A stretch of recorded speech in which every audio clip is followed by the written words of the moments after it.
আল্লাহর ওলি হাকিম আক্তার সাহেব রহমাতুল্লাহ আলাইহি নামাজ শেষ কইরা বালকটারে কাছে ডাক দিছে, যুবক কাছে আয়, ও বাবা কাছে আয়। এত সুন্দরভাবে নামাজ পড়লি, তোর হাতে কি হয়েছে? হাত কেন বাঁধা ভেঙে গেছে নাকি? কয় ওস্তাদ না না, মায়ের বরদোয়া লেগে গেছে। কয় কেমনে মায়ের বরদোয়া লাগলো? কয় হুজুর, আমার মা আমারে বড় আদর করে, আমাকে বড় সোহাগ দিয়ে আমার মা লালন পালন করতো। আমার মা খেয়ে না খেয়ে আমাকে মানুষ করেছে, আমাকে উচ্চ শিক্ষায় শিক্ষিত করেছে। আমার মা মাঝে মাঝে রোজা রাইখাও টাকা বাঁচায়া ওই টাকা দিয়ে আমার সেমিস্টার ফি দিছে, আমার পড়াশোনার খরচ চালাইছে আমার মা। আমার মুখে হাসি ফুটানোর জন্য আমার মা দিনের পর দিন না খায়া ছিল, আমার মা এক কাপড়ে দিন কাটাইছে। আমার বাবা ছোটবেলায় মারা যায়। হুজুর, পড়াশোনা শেষ কইরা আমি এক শিক্ষিত মেয়েকে, শিক্ষিত ফ্যামিলির শিক্ষিত মেয়েকে বিয়ে করি। ওই মেয়েটাকে বিয়ে করার পরে ঘরে আনার পর আমার মায়ের সাথে তার সম্পর্ক ভালো না। 2 দিন পর পর খালি ঝগড়া হয়। এক পর্যায়ে আমার মায়ের বিরুদ্ধে আমার বিবি খালি ঘরে ঢুকলেই বিচার দেয়, খালি নালিশ দেয়।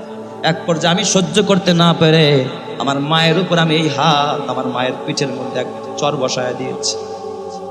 আমার মা হাউমাউ করে খাদ্যে আর ডাক দিয়া, বাবা জীবনে বহু দুষ্টামি করছিস রে আব্দুল্লাহ, আমি মা কোনোদিন তোকে একটা থাপ্পড় মারি নাই। আমি মা তোর হাতের মধ্যে চুমো খাইছি, তোর পায়ের মধ্যে চুমো খাইছি, তোর বডির এমন কোনো স্থান নাই যে এই জায়গায় আমি মা চুমা দেই নাই। আজকে ওই মায়ের উপরে কেমনে হাত বাড়ালি? মায়ের জন্য কি তোর মায়া লাগে না? মা চোখের পানি পালায়া আল্লাহকে ডাক দিয়া, আল্লাহ যে হাত আমি মায়ের উপর উঠাইলো, এই হাতের বিচার তোমার কাছে দিলাম। আয় আল্লাহ, এই ছেলে যেন আমার লাশটাও না দেখে, আমার জানাজাও যেন পড়তে না পারে, এই বদদোয়া আমার মা আমারে করে দিলেন। হুজুর কসম আল্লাহর, আমি যখন বাড়ি থেকে তখন আমার মা চলে যায়, আলাদা হয়ে গেলাম। আমার মা কিছুদিন পর আমি খবর পাইছি আমার মা মারা গেছে। আমি খবরটা একটু লেটে পাইছি। আস্তে আস্তে পথে রাস্তায় যাম, এলাকাবাসী আইসা দেখি আমার মারে কবরে শোয়া রাখছে, দাফন করে দিছে। আমার মায়ের বদদোয়া লেগে গেছে, আমি আমার মায়ের জানাজাটা পর্যন্ত পড়তে পারি নাই। এরপর থেকে দেখি আমার হাতে পচন ধরছে, ডাক্তার দেখাই, কবিরাজ দেখাই, হাত ভালো হয় না। আমার হাত এখন আমি বেঁধে রাখলাম। হুজুর আপনি একটু বলেন, ওই মায়ের বদদোয়া লাগছে, আমি এখন বাঁচার উপায়টা কি? মারে তো কষ্ট দিয়া ফালাইছি। হাকিম আক্তার সাহেব না ওয়ার আল্লাহ মারকাদাহু ডাক দেয়া কয়, বাবা বাঁচার উপায় একটা, মায়ের জন্য দোয়া কর, মায়ের নামে সদকায়ে জারিয়া কর, মায়ের কবরে ইসালে সওয়াব কর। মা যদি শান্তি পায় আল্লাহ তোরে মাফ করবে। এই আমার বাবা, এই জন্য তোমার হাতে পায়ে ধরে বলি, মারে খুশি করতে পারো নাই, মা কবরে চলে গেছে, ওই মায়ের নামে এতিমখানায় দান করো, কোরআনের খেদমত করো। কসম আল্লাহ, আল্লাহ তোমার মারেও জান্নাতি করবে, তোমাকেও আল্লাহ জান্নাতি বানায়া দিবে। জোরে কোন সুবহানাল্লাহ। এ যুবক ভাই, ও বুড়া বাবা, ও আমার পর্দারের মা, হাতে পায়ে ধরে বলা যায়, জবান কন্ট্রোল করা।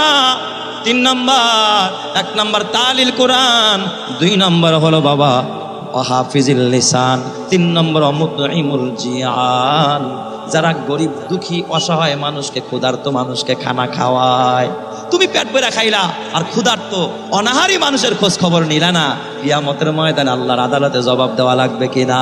তুমি ভালো খাইলা, মাঝে মাঝে দেখি আমাদের মাদ্রাসার হালাতগুলো কি বলবো রে বাবা। মাঝে মাঝে যখন বোর্ডিংয়ে একেবারে খাবারের মতো কিছু থাকে না, অ্যাঙ্করের ডাল পাকায়, আর বাজারে গেলে এই দামি কচি কচি তরকারিও কিনতে পারে না। সর্বশেষ ভুমরায় আলাইছে, নষ্ট হয়ে গেছে, মোটা এ বাবা যেটা বাতি হয়ে গেছে, ওইগুলোই তো সাধারণত কিনে কম দাম দিয়ে। তারপরে এই বোর্ডিংগুলো চালানো হয়, বড় কষ্টের ইতিহাস বাবা। ওই ছাত্রগুলো যখন দেখেন লাউ টিপ দিয়া গলে না, লোহার মতো শক্ত, খাইতে পারে না। 8 বছর 9 বছরের একটা বাচ্চা হেফজখানায় পড়ে। এই বয়সের বাচ্চাগুলোকে তার মা নুডলস পাকায় খাওয়ায়, মা হরলিক্স গরম করে খাওয়ায়, মা দুধ গরম করে খাওয়ায়, গরম পানি দিয়ে গোসল করায়, মা লোকমা বানায়া বানায়া সন্তানগুলোর মুখে তুলে দেয়। এই বাচ্চাগুলো এতিমখানায়, রিল্লা বোর্ডিংয়ে অসহায় বাচ্চাগুলো যখন দেখে এই ধরনের খাবার, মাঝে মাঝে 1 বেলাও খায় না, মাঝে মাঝে 2 বেলাও খায় না, এমনও দিন যায় 3 বেলাই খানা খায় নাই। কথা ঠিক না ব্যাটিক জোরে কর। মাঝে মাঝে আমরা দেখি 2-1টা বাচ্চার চেহারা শুকায়া যায়, যার মা নাই বাবা নাই। কিছু বাচ্চা তো আছে, মা বাবা আছে, টাকা দেয়, দোকানে গিয়ে এটা খায় ওটা খায়। এতিম যারা, অসহায় যারা, গরিব যারা, দোকানে গিয়া খাবে তো দূরের কথা, পকেটে তো পয়সা নাই, বাবা পয়সা নাই, ডিমান্ড করার মতো কোনো জায়গাও নাই। এ আমার বাবা, ওই 3 এক বাচ্চা সকালবেলা দেখি এক গামছা মাথায় বাঁশ, এই যে আমরা মাফলার পরেন না আপনারা, এই যে অনেকে রুমাল পরেন, মাফলার পরেন, মাদ্রাসার এক এতিম বাচ্চা মাথার মধ্যে গামছাটা পেঁচায়, গলার মধ্যে পেঁচায় রাখছে। দৃশ্যটা আমার নজরে পড়ছে, জিজ্ঞাসা করলাম, বাবা তোমার গলায় গামছা কেন, মাথায় গামছা? ওই হুজুর খুব শীত লাগে, শীত থেকে বাঁচার জন্য গামছা দিয়া কান রাখছি আর এই গলাটা পেঁচাচ্ছি। তোমার কি মাফলার নাই, একটা কানটুপি নাই? কয় হুজুর কে কিনে দিবে, আমার বাবা তো গত 5 বছর আগে মারা গেছে। আমি বললাম তোমার মা কোথায়? কয় আমার মায়ের আরেক জায়গায় বিয়ে হয়েছে, আমার মাও খবর রাখতে পারে না। হুজুর আমার খবর নেওয়ার কেউ নাই, কে আমারে এখন মাফলার কিনে দিবে, কে শীতের কাপড় কিনে দিবে? এ আমার বাবা। বললাম বাবা সকালে খাইছনি, নাস্তা করছনি? কয় হুজুর ভালো লাগে না, আলু ভর্তার কয়দিন খামো, ভালো লাগে না, সকালেরটা খাই নাই, দুপুরে যদি ভালো কিছু পাকাই তাইলে খামো। এ আমার বাবা এই বাচ্চাগুলো খায় না খায়, রাত্র 3টায় ওরা আবার উঠাই ঠান্ডা পানি দিয়ে ওযু বানায়, গিজারও নাই, গিজারও নাই যে গরম পানি দিয়ে ওযু বানাবে। তোর বাচ্চারে তুই হিটারে গরম পানি দিয়া গোসল করাস, রুম হিটার দিয়া আবার রুমটারে একটু গরম বানাস, কম্বলের নিচে ঘুম পাড়াস, অথচ বাচ্চাগুলো নর্মাল একটা সারার কার্পেটের মধ্যে রাতের বেলা ঘুম। মাঝে মাঝে গেলে দেখি আহারে কার্পেটটা সরে গেছে ঠান্ডা ফ্লোরের মধ্যে, বাচ্চাগুলো ঘুমাইতেছে, ছোট ছোট বাচ্চা। পাতলা এরকমের কাপড়ের মতো কার্পেট যখন সরে যায় ঠান্ডা মাটিতে পড়ে যায়। এই বাচ্চাগুলো 3টা বাজলে যখন হাফেজ সাহেব হুজুর কলিং বেল বাজায় লাফায়া লাফায়া উঠে, থরথর করে কাঁপতে থাকে। ওই অবস্থায় গিয়া ঠান্ডা পানি দেয় ওযু বানায়া মসজিদের মধ্যে গিয়ে আগে মালিকের কদমে সিজদায় দেয়। আল্লাহর রহমতের দরিয়াটা জোশ মারা যায়।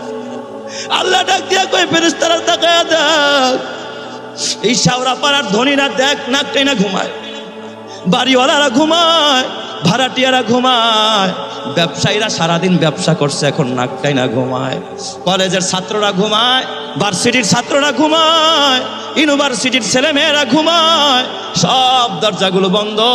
কিন্তু এই মাদ্রাসাতুদ দিরাসার মতো কোরআনের ছাত্রগুলো দেখ রাত্র 3টায় যখন সব মানুষ ঘুমায়, ওরা হেফজখানায় উঠা উঠা ওযু বানায়া মালিকের কদমে সেজদা দিয়া যখন মালিকের একটা ডাক দেয় সুবহানা রব্বিয়াল আলা, আল্লাহরে যখন সর্বোচ্চ বইলা আল্লাহর পবিত্রতা গুণকীর্তন কইরা যখন ডাক দেয়, আরশের মালিকের আরশটা থরথর করে কাঁপতে থাকে। আল্লাহ তাআলা ডাক দিয়া কয়, এ ফেরেশতা জান্নাতটা রেডি কর, জান্নাতটা সাজাইতে থাক, এই জান্নাতটা আমার অপেক্ষায় রাখ। আমার এই বাচ্চাটা, এই কোরআনওয়ালাটা, ওর সিনায় আমি আমার কোরআন হেফাজত করেছি, আমি ওরে বেইজ্জত করব না। কিয়ামতের ময়দানে আমি ওর জন্য নূরের মেম্বার কায়েম করলাম, নূরের মঞ্চ কায়েম করলাম। ইউহশারুল উলামা ফি সাইদিন ওয়াহিদিন কান্নাহা সাবিকাতু ফিদ্দা।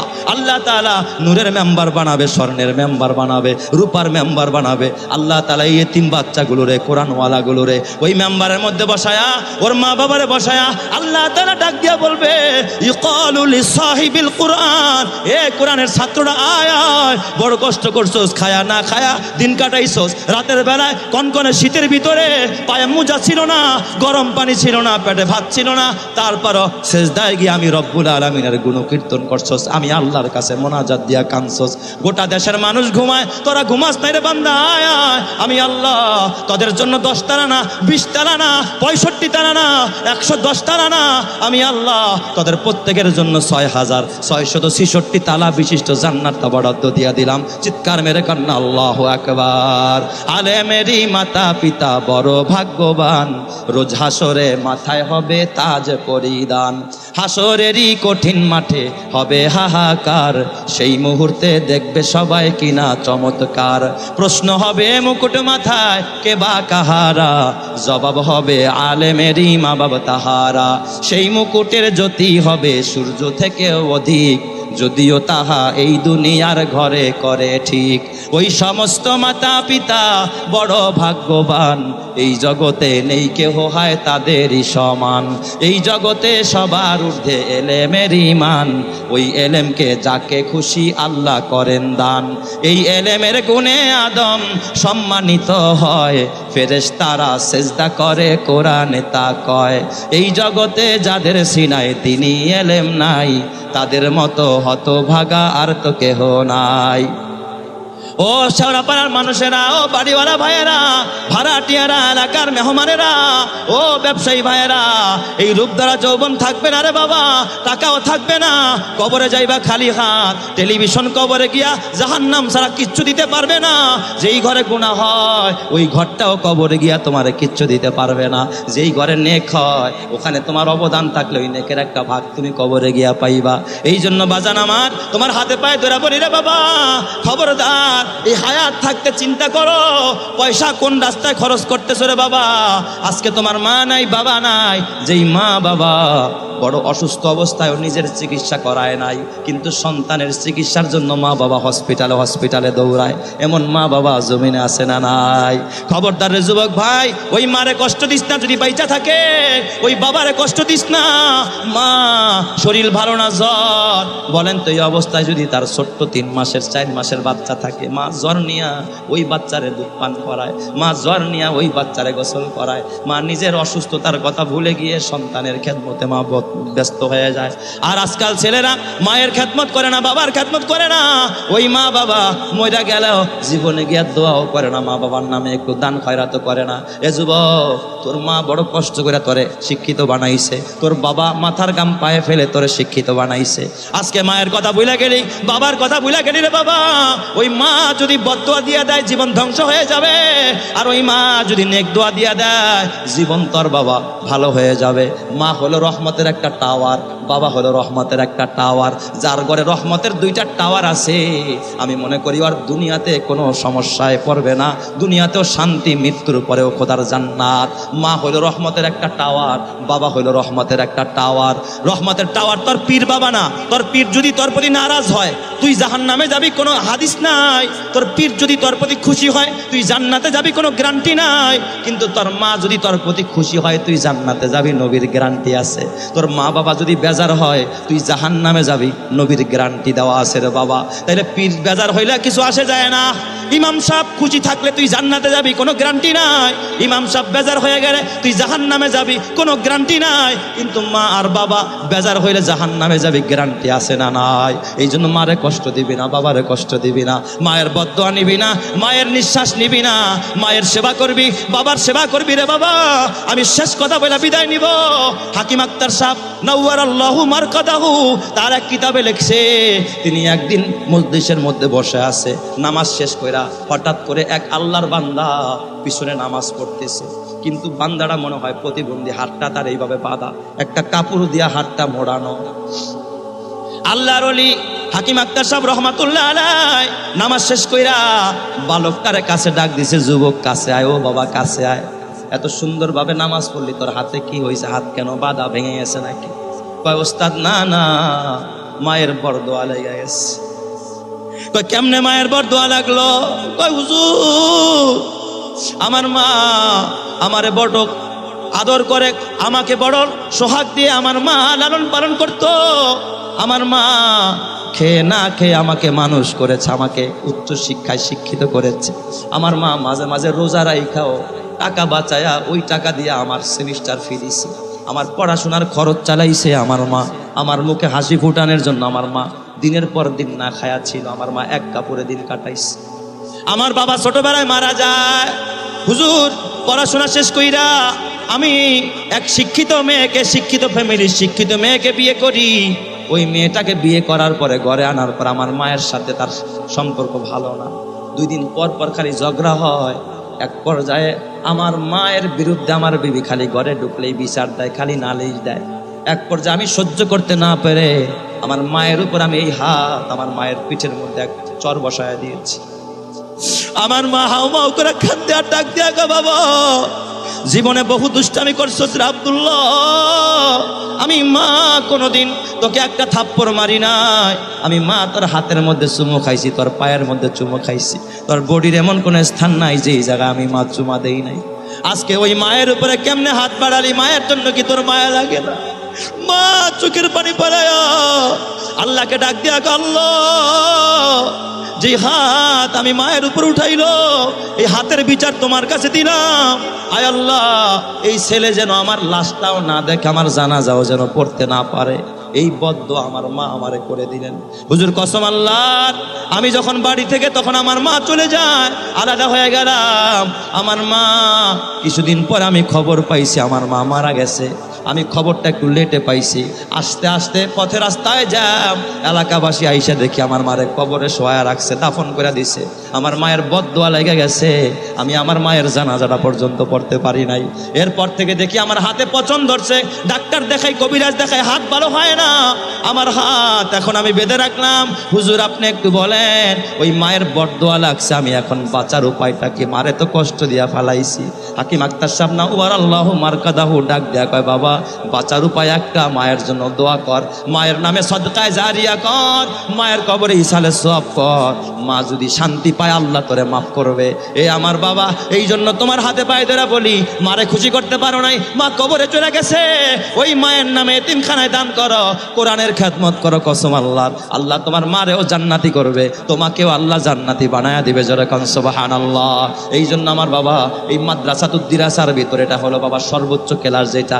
এ বাবা আইন গবেষণা বিষয়ক, এ বাবা ফিক নিয়ে এখানে পড়াশোনা হয়, হাদিস নিয়ে উলুমুল হাদিস নিয়ে পড়াশোনা হয়, উলুমুল ফিক নিয়ে গবেষণা হয় বাবা, ইসলামী শরিয়া নিয়ে, ইসলামী আইন নিয়ে গবেষণা হয়। এখানে সর্বোচ্চ কিতাব পড়ানো হয়। এখানে এমনও কিতাব আছে এক কিতাবের দাম 2 লাখ 3 লাখ টাকা। এমনও কিতাব কিনতে হয়, এক কিতাবে এক আলমিরা ভরে যায়। এমনও কিতাব আছে ছাত্ররা কিনে পড়তে পারে না। তুমি যদি পারো, সামনে রমজান আসতেছে, যে যাকাত তো আমার দিতে হয়, এ আমার বাবা সদকা আমাকে দিতে হয়। আমি রোজার মাসে ইনশাল্লাহ এই মাদ্রাসার জন্য জাকাত ফান্ড থেকে হলেও 50,000 টাকার কিতাব কিনে দিব। আমি তার জন্য দিল খোলা দোয়া করব, আল্লাহ কোটি টাকার মালিক বানাবে, তোর মা বাবারে মাফ করবে, আল্লাহ ডান হাতে আমলনামা দিবে, আল্লাহ বিনা হিসাবে জান্নাতি করবে। জোরে কান আমিন। সর্বপ্রথম কে পারবেন যে হুজুর ইনশাল্লাহ আমি 50,000 টাকা দিয়া আমি এই মাদ্রাসার ছাত্রদের জন্য, এতিম অসহায় গরিবদের জন্য, কোরআনের ছাত্রদের জন্য আমি এক সেট কিতাবের ব্যবস্থা করব, রমজানে দিয়ে দিব। সামনে রোজা আসতেছে, আগে পারলে ভালো, না হয়তো একবারে, না পারলে আস্তে আস্তে দিবেন। কে হাতটা তুলবেন তার জন্য দিল খোলা দোয়া করব, আল্লাহ 50 কোটি টাকার মালিক বানাবে, আল্লাহ ডান হাতে আমলনামা দিবে, মা বাবারে মাফ করবে, আল্লাহ নূরের টুপি পড়ায়া জান্নাতি করবে। জোরে কান আমিন।